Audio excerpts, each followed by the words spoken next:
Bismillahirrahmanirrahim. Alhamdulillahirabbil alamin wassalatu wassalamu ala asyrafil mursalin sayyidina wa maulana Muhammadin wa ala alihi wa sahbihi ajma'in, amma ba'd. Fa inna ashrafal hadits kitabullah ta'ala wa khairal hadi hadi Muhammadin sallallahu alaihi wasallam wa syarrul umur muhdatsatuha wa kullu muhdatsatin bid'ah wa kullu bid'atin dhalalah wa kullu dhalalatin finnar. Tema tafakur, tadabbur dan ta'ammul dari Tawus bin Kaisan al-Yamani rahimahullah.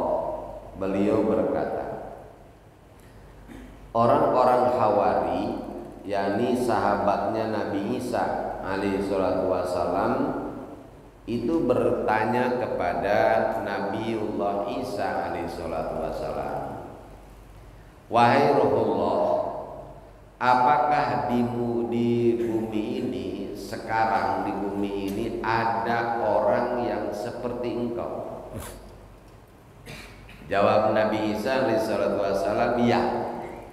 Qala na'am, ada orang yang seperti aku, ya, yaitu man kana mantiku dzikron, orang yang perkataannya adalah zikir. Mananya di sini adalah tadakkur.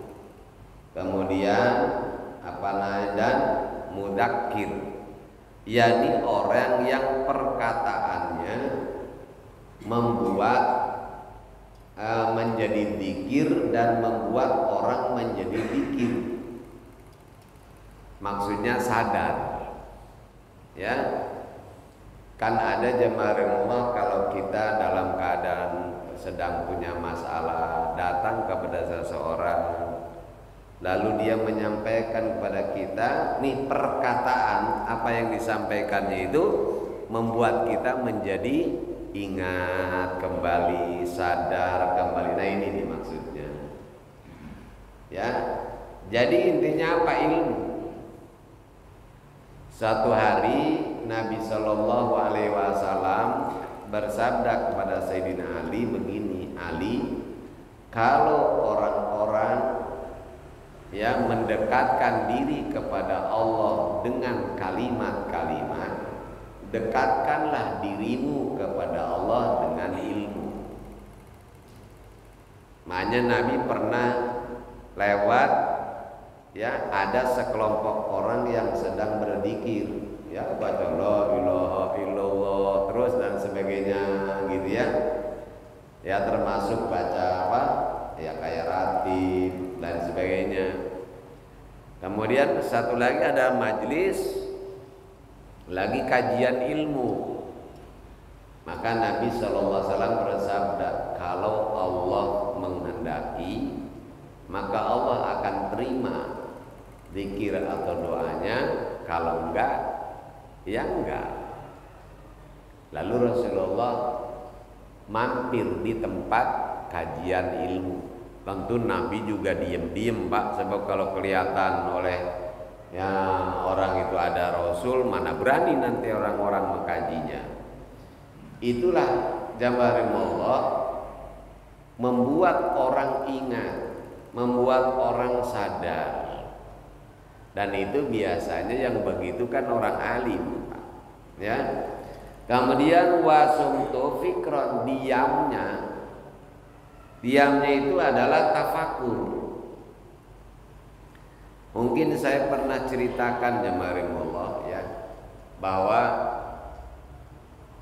Imam Ahmad bin Hambal itu mempunyai anak perempuan yang sangat mengidolakan Nabi Muhammad mengidolakan Imam Syafi'i rahimahullah. Ya, namanya anak ulama, yang diidolakannya juga ulama. Kiai anaknya mengidolakan Michael Jackson. Ini kayaknya nggak nyambung ya Pak ya? Hah? Anaknya kiai mengidolakan Michael Jackson, kayaknya kurang pas gitu. Nah, Imam Ahmad punya anak perempuan lagi Pak, mengidolakan Imam Syafi'i. Namanya orang yang mengidolakan, kayak apa keinginannya dia bertemu dengan idolanya. Nah, suatu hari Imam Ahmad bin Hambal atau abahnya mengatakan, "Nah, berbahagialah karena malam ini ya Imam Syafi'i mau nginep di rumah kita." Kayak apa jamarullah senengnya itu anaknya Imam Ahmad ini, sampai mengatakan, "Pak, lalu apa yang harus kita lakukan?" "Apa ya, biasa aja, enggak apa nyembelih kambing, nyembelih ini, nggak usah," kata Imam Ahmad, "nggak usah ya. Nah, yang penting siapin aja." Maka ya udah, masak sama air. Kemudian jamarullah ke dapurlah dia. Begitu nggak lama terdengar ucapan salam, diintip oleh putrinya Imam Ahmad. "Oh bukan, udah main bukan aja Pak, padahal memang itu Imam Syafi'i." Kenapa putrinya Imam Ahmad itu mengatakan bukan Imam Syafi'i? Karena dalam bayangannya Pak, bayangan atau hayalannya putrinya Imam Ahmad ini, bahwa imam besar Imam Syafi'i itu pakaiannya pakai jubah, sorbannya, segala macam, wah gitu Pak, namanya orang besar. Sementara ini yang datang nggak jauh bedanya dengan abahnya, biasa-biasa aja. Nah, emang ulama kan begitu Pak, sering berpenampilan yang sederhana, biasa aja ya. Kemudian abahnya nggak lama mengatakan, "Nak, mana," katanya, "minumannya?" "Lah emang sudah datang." "Sudah, itulah," katanya Imam Syafi'i. Rasa kekaguman dia ya melihat Imam Syafi'i penampilannya begitu mulai menurun Pak ya, karena tidak sesuai dengan gambaran atau hayalan dia. Begitu masuk maghrib isya, Imam Syafi'i masuk ke kamar, abahnya sholat sampai pagi Pak, termasuk putrinya Imam Ahmad ya sholat, dapat beberapa rakaat. Putrinya ini diintip Imam Syafi'i lagi terlentang aja begitu, tiduran ya. Itulah memang tidurnya ulama begitu. Para nabi kalau tidur miring sebelah kanan ya, karena jantung manusia itu kan sebelah kiri Pak. Jadi kalau tidur miring sebelah kanan, maka jantung yang memompa darah ke seluruh anggota tubuh kita posisinya secara umum lebih tinggi dari anggota tubuh lainnya, sehingga jadinya enteng ya. Kendaraan kalau di jalan yang rata terus, insya Allah mesinnya awet. Tapi kalau sering nanjak itu kendaraan, mesinnya cepat rusak. Makanya mobil kalau di daerah pegunungan cepat rusak. Begitulah jantung kita ini ya, karena posisi jantung ini adalah lebih tinggi dari anggota tubuh lainnya, maka jadinya ringan tugas dia. Itulah para nabi. Makanya nabi kayak Nabi Muhammad usia 61 tahun atau 63. Saya katakan 61 kalau pakai tahun Samsiah Pak. Nabi Muhammad itu wafat usia 63 tahun, itu dalam hitungan tahun Komariah ya. Nah, karena itu Nabi Muhammad dengan saya usianya tuaan saya. Karena Nabi itu pakai hitungan Qamariyah, sedangkan saya ngitungnya pakai Syamsiyah, Pak. Setiap 100 tahun Syamsiyah itu Qamariyahnya adalah ditambah 3 tahun. Ya. Wala bisu fi kafihim salasa mi'ati sinina wazdadu tis'a. Maknanya tuh ashabul kahfi itu tinggal di gua kahfi kan 300 tahun. Wazdadu tis'a, mereka ada yang menambahinya bukan 300 tapi 309 tahun. Kenapa nyebut 309 tahun? Karena ngitungnya pakai tahun Qamariyah. Setiap 100 tahun ditambah 3 tahun. Nah, itu para nabi, Pak. Kalau para orang-orang soleh, orang alim, ulama tidurnya telentang. Nah, kalau orang makannya banyak, badannya gemuk, biasanya tidurnya miring ke sebelah kiri biar nggak nyesek. Nah, kalau iblis atau setan tidurnya tengkurap. Tapi kalau ada orang yang tidur tengkurap, jangan Bapak bilang apa iblis ya. Nah, sholat lagi anaknya Pak ya, nanti udah dapat sekian rokaat diintip lagi, itu Imam Syafi'i masih telentang. Ternyata sampai pagi begitu. Hilang udah kekaguman dalam dirinya, kata dia, imam apaan? Nggak molor melulu. Nah, pagi-pagi Imam Syafi'i pamit ya, luar biasa katanya, wahai Imam Ahmad, saya baru menemukan rumah ya yang berkahnya luar biasa. Belum aku dapatkan rumah yang lebih berkah dari rumahmu. Karena keberkahan rumahmu, tadi malam aku telah mendapatkan 100 masalah agama. Berikut jawabannya. Ada yang mengatakan 1000 Pak, yang kuat itu 100 ya. Nah, Imam Ahmad kagum luar biasa. Sambil telentang, tubuhnya telentang Pak, mungkin matanya merem, tapi ininya ya pikirannya Pak, mulai dari alus ditelusuri Pak. Hadis yang ribuan ada di otaknya itu ya, dia kaji sampai menemukan 100 masalah agama. Berikut jawabannya. Begitu sudah pulang, kata anaknya, imam apaan gitu ya. Emang kenapa, kata imam? Masa katanya imam pagah sholat malam ya, ngolor melulu katanya gitu, nggak ada apa-apanya dibanding dengan abah. Imam Ahmad kemudian nanya, nah apa yang kita lakukan semalam itu buat siapa? Ya buat kita. Terus apa yang sudah kita perbuat untuk umatnya Nabi Muhammad SAW? Ya tidak ada, katanya Pak. Nah, kau tahu nak, semalam itu dengan telentangnya itu Imam Syafi'i, beliau sudah mendapatkan 100 masalah agama. Berikut jawabannya. Dan itu bukan untuk dirinya, nah. Itu untuk umatnya Nabi Muhammad yang akan menikmati hasil renungan tafakurnya. Itu adalah ratusan ribuan jutaan manusia. Apa yang kita lakukan itu, nah kalau kita lakukan sepanjang hidup kita dibanding dengan tidurnya beliau satu malam, itu tidak ada artinya.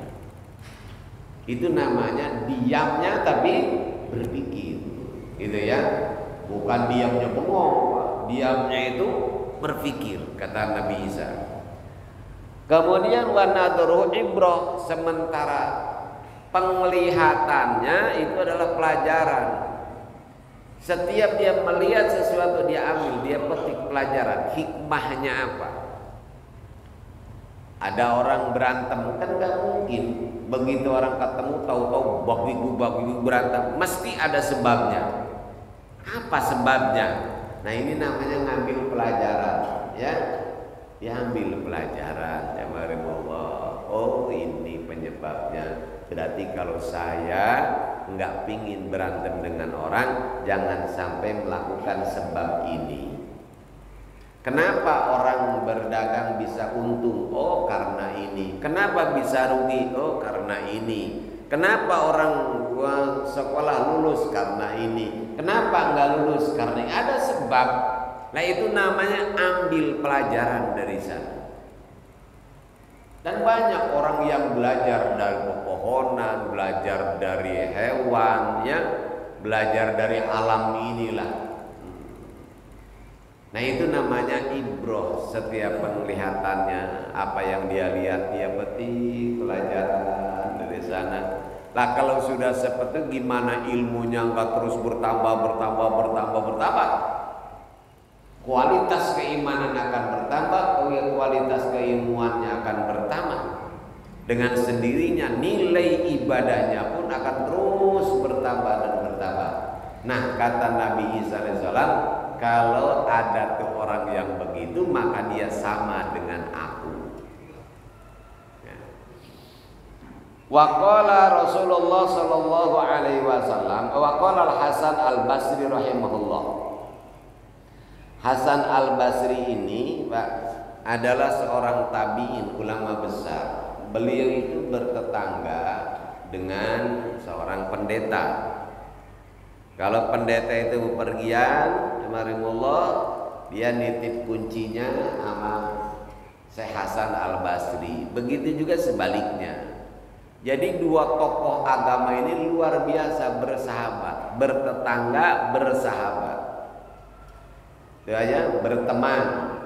Artinya kita orang Islam, jamaah, silahkan berteman dengan siapapun. Tidak harus dengan orang Islam saja, Pak. Dengan siapapun kita orang Islam harus baik. Ini Al-Hasan Basri. Rumahnya Al-Hasan Basri dengan pendeta, si pendeta itu rumahnya lebih tinggi, Pak. Tanahnya, ya. Suatu hari pendeta itu masuk ke rumah, mungkin ada keperluan, ke rumah Syekh Hasan Al-Basri. Beliau melihat di ruangan tamu itu ada air menggenang. Begitu kata dia, ya Allah, di ruangan tamu pada air menggenang begini, ya, barangkali ini kiai ini jorok amat. Begitu dia perhatikan, ternyata air itu tetesannya dari rumahnya si pendeta itu, Pak, mengalir ke situ, Pak. Ya Allah, dia merasa bersalah. Yang herannya lah, kok Tuan Hasan Al-Basri kok nggak ngomong kalau air bocoran dari saya menggenang di sini. Karena dia ditegur, Tuhan, ini ternyata air dasar. Kenapa katanya Anda diam saja? Jawab Hasan Al-Basri, karena agama saya melarangnya. Agama saya melarangnya, katanya, Pak. Ya Allah. Dan itulah yang menyebabkan si pendeta ini kemudian memeluk agama Islam. Ya, karena bagaimana ini ada orang yang memperlakukan tetangganya padahal dia bukan muslim. Luar biasa, itu Al-Hasan Basri. Beliau mengatakan, man lam yakun kalamu hikmah wa lagun. Barang siapa yang perkataannya bukan hikmah, maka itu sia-sia. Wa man lam yakun sukutu tafakkurun fa sahun. Dan barang siapa yang diamnya bukan tafakur, maka itu adalah sebuah kelalaian. Wa man lam yakun nadharu itibaron fa huwa lahun. Dan barang siapa yang pandangannya tidak mengambil itibar, bukan pelajaran, maka itu juga adalah kelalaian. Wa qala Rasulullah sallallahu alaihi wasallam, "Antu ayunakum hadduha minal ibadah." Berikan kepada matamu bagiannya dalam ibadah. Jadi biarkan, katanya, matamu, berikan kepada mata kamu bagian untuk beribadah. Ya. Nah, kemudian apa jawabnya? Faqalu ya Rasulullah wa ma haddu minal ibadah. Lalu sahabat bertanya, wahai Rasulullah, bagian mata dalam ibadah itu apa? Jawab Nabi, an-nadhar fil mushaf.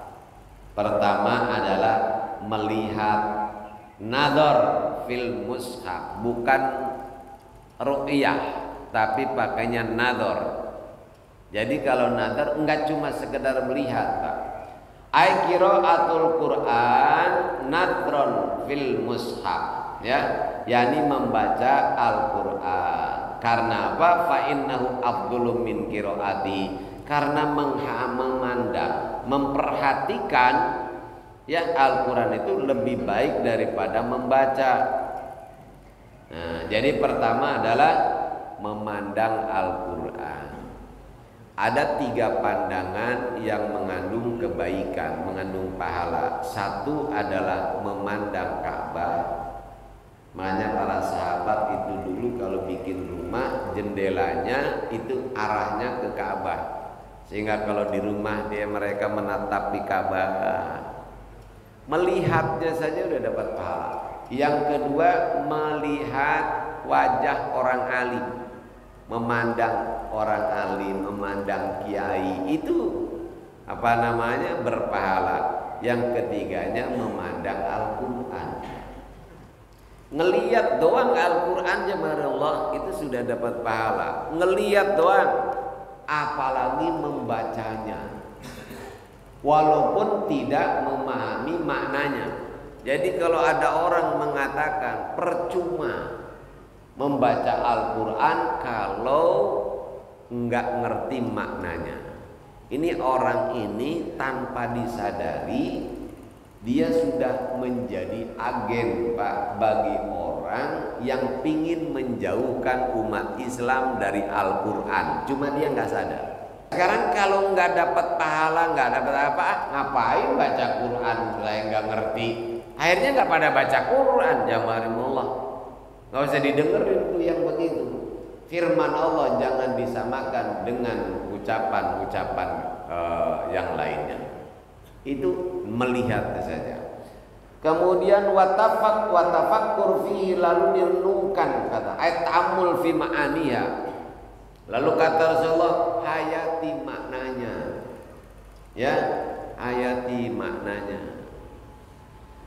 Lalu yang berikutnya wa awal i'tibar inda ajaibihi, dan mengambil pelajaran pada apa? Ajaibi itu perintah-perintahnya, larangan-larangannya, wa wamaidi, nasihat-nasihatnya, hukum-hukumnya, kisah-kisahnya atau cerita, semua yang terkandung di dalam Al-Quran sesuai dengan kemampuan. Jadi tafakur, ditadabbur. Afala yatadabbaruna Al-Quran walau kana min indillah lawajadu fihi ikhtilafan katsira. Apakah mereka tidak mau mentadabburi Al-Quran? Seandainya Al-Quran itu bukan dari Allah, pasti kau akan dapati di sana banyak sekali pertentangan antara satu ayat dengan ayat yang lainnya.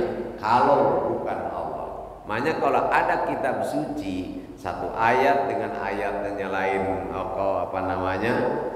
kontradiksi, jelas itu bukan firman Allah. Kalau Allah yang berfirman, gak mungkin ada satupun ayat dengan ayat yang lainnya yang bertabrakan, karena yang membuatnya satu.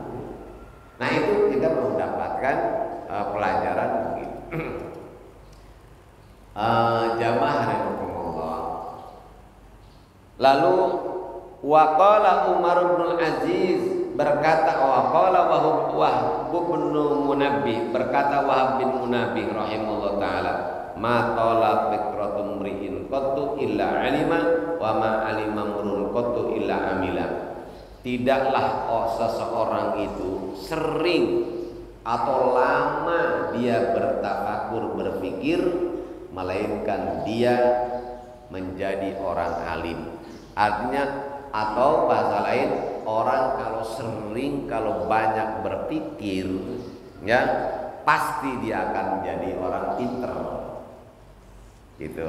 Wa ma alima illa amila, dan tidaklah orang itu wa ma alima mru'un qattu illa amila, Kalau seseorang itu alim, pasti dia beramal. Nah, kalau orang itu alim, mesti mengamalkan ilmunya. Tapi Pak Ustadz, kenyataannya karena sering kita jumpai ada orang pinter orangnya, tapi nggak mengamalkan ilmunya. Itulah pemahaman kita, Pak. Saya juga pernah ditanya begini, Pak Ustadz, saya heran. Koruptor itu kan orang pinter, gelarnya bagaimana, tapi kok nyolong ya orang, katanya gitu. Nah inilah, kita ini menyebut pinter itu orang yang pendidikannya tinggi, ya, itu orang pinter. Tapi kan dalam agama enggak begitu. Orang pinter itu adalah orang yang melakukan perbuatan yang menguntungkan dirinya, menjauhi segala hal yang bisa merugikan dirinya, merugikan keluarganya, merugikan orang lain. Itu orang pinter. Koruptor itu bukan orang pinter, tapi orang bodoh. Kenapa? Karena dia dikalahkan oleh hawa nafsunya, ya, dikalahkan oleh syahwatnya. Padahal dia tahu inna nafsal ammaratun bisu. Nafsu itu mengajak pemiliknya melakukan kejahatan. Lah kok dia turutkan?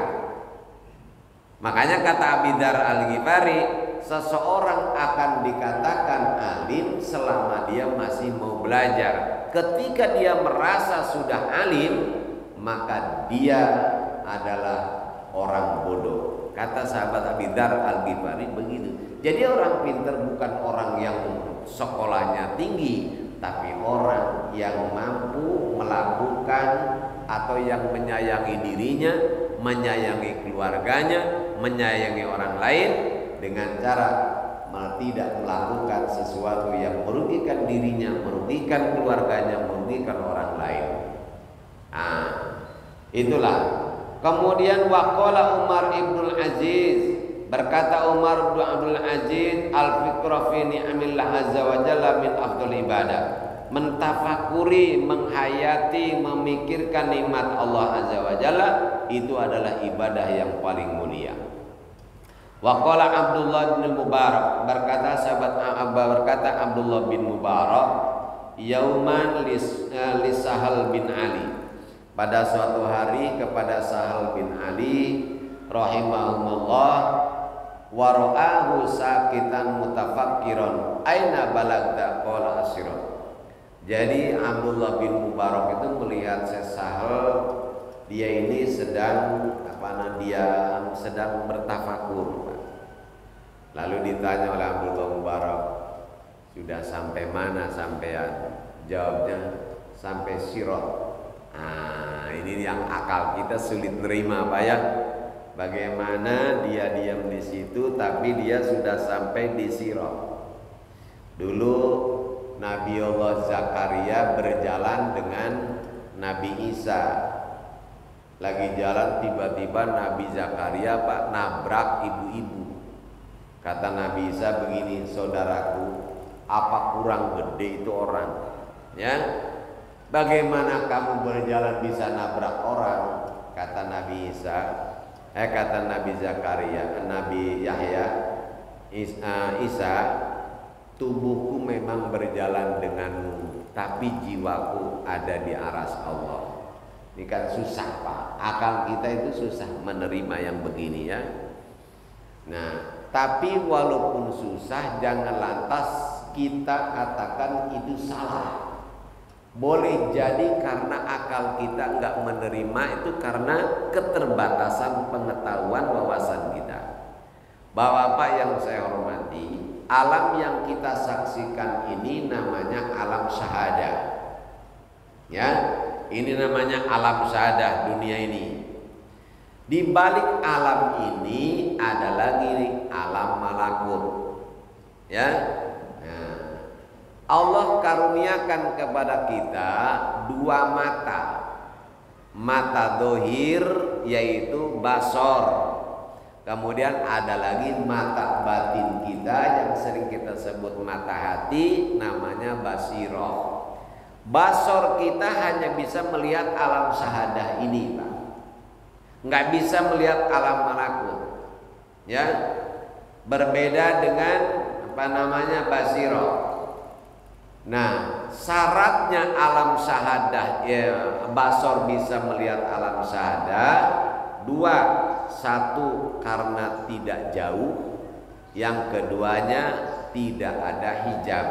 Kalau sekarang Bapak nggak melihat di balik ini motor, itu bukan berarti nggak ada motor, tapi terhalang oleh dinding, ya. Karena ada hijab, nggak bisa ngelihat. Nih, kemampuan mata kita nggak bisa menembus hijab itu. Yang kedua, tidak ada hijab tapi jauh, jadi nggak kelihatan, ya. Tuh, seperti itu, Pak.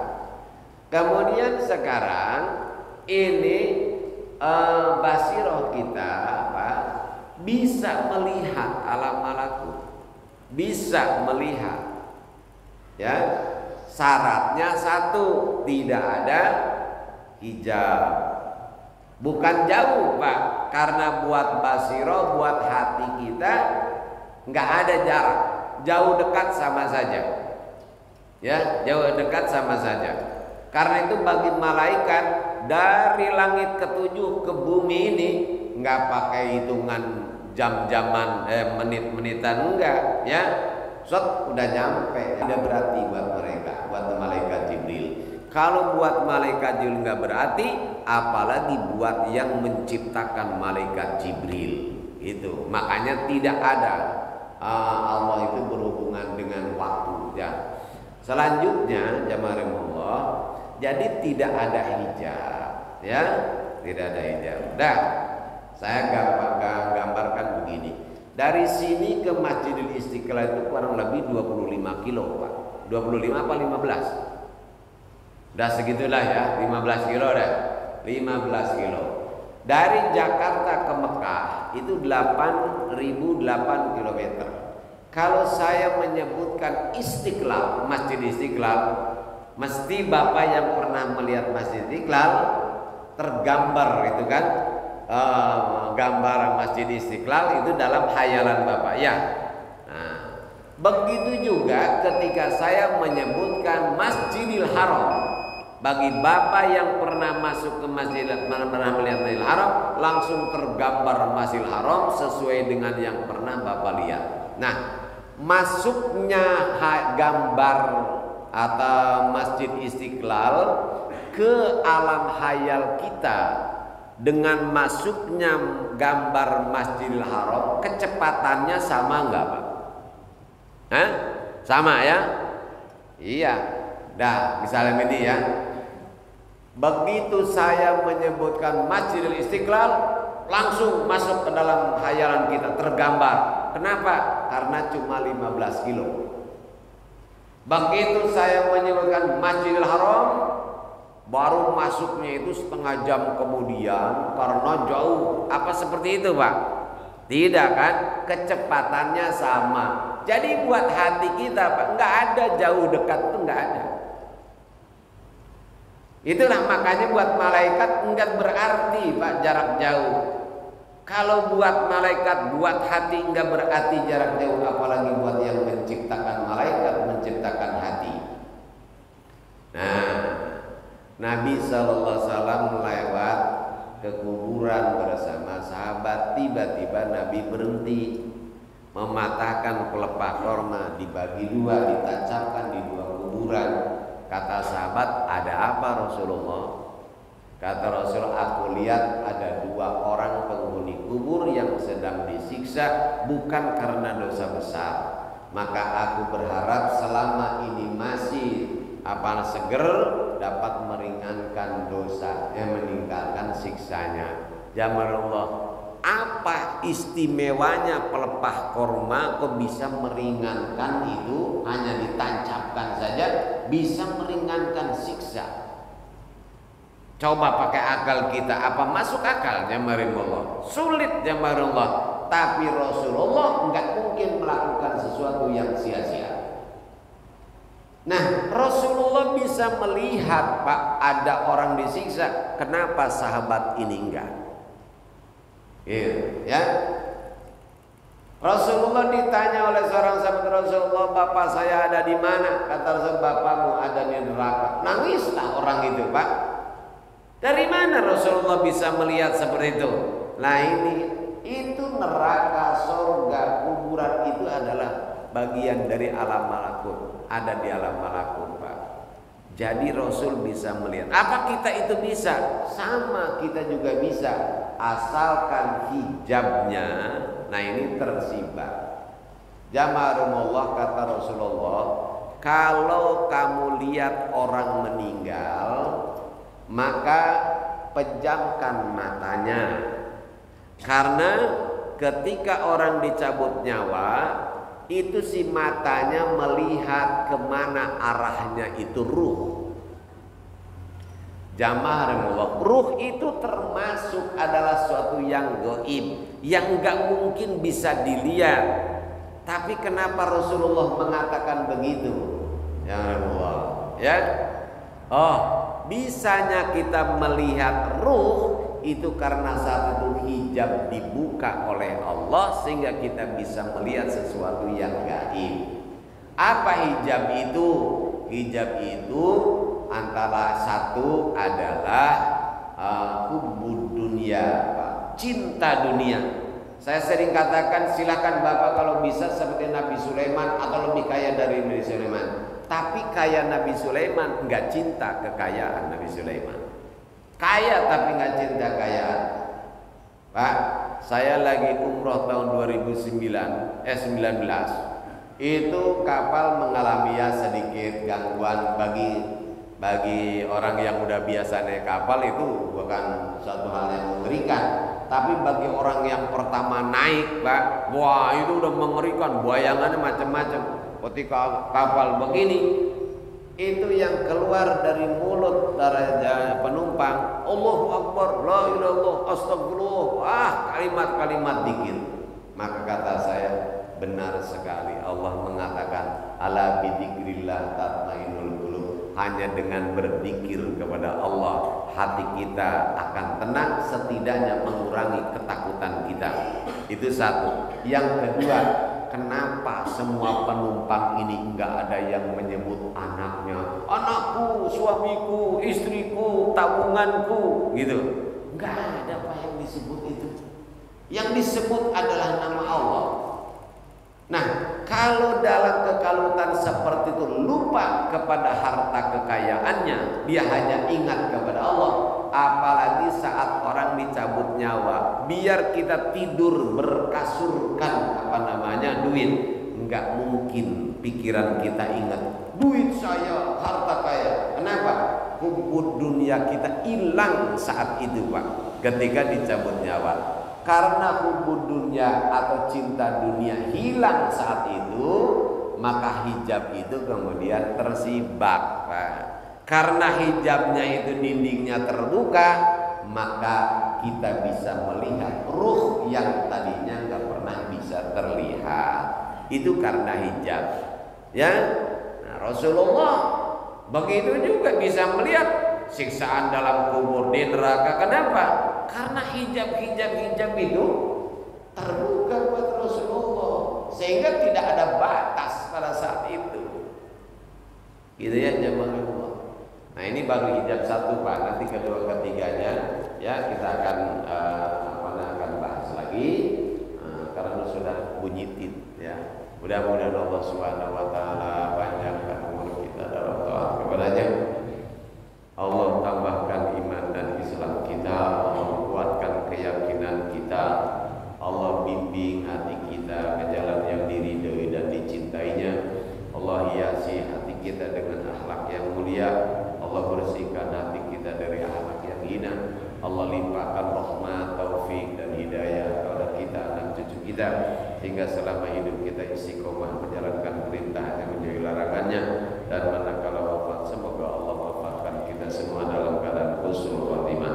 Rabbana la tu'akhidna in nasina wa akhtana. Rabbana la tahmil alaina isran kama hamaltahu 'alal ladzina min qablina.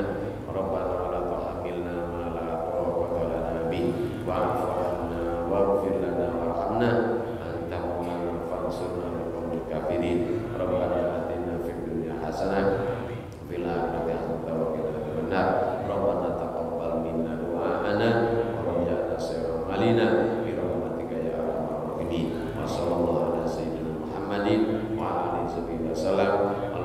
Alhamdulillahirabbil